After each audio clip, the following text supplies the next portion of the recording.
Mga kapuso, gusto nyo namang ma-feel ba ang malamig na White Christmas?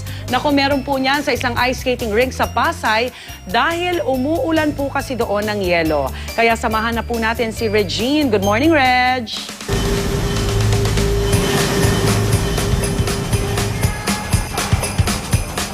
Partner!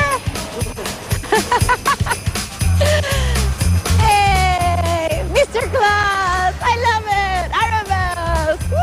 Good morning mga kapuso! Ayan, nandito po tayo live na live sa SM Ice Skating Rink dito po sa Pasay City. At tuloy-tuloy ang Christmas fever! Di ba, Santa?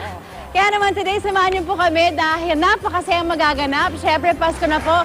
At isa sa mga magandang activities na pwedeng gawin with the whole family is ice skating. Kaya naman today, meron po tayong Basic 101 lesson.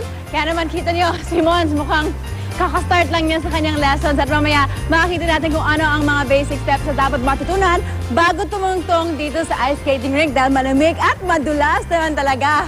At syempre makakasama rin po natin ang mga members ng Philippine Hockey Team, yung mga association nila. And they're gonna show us their hack moves at kung paano nga gawin itong ice hockey na to. Kaya naman mga kapuso, samahan niyo kami para lahat tayo graceful at masaya. Lalo na ngayon, Pasko na at ang lamig-lamig.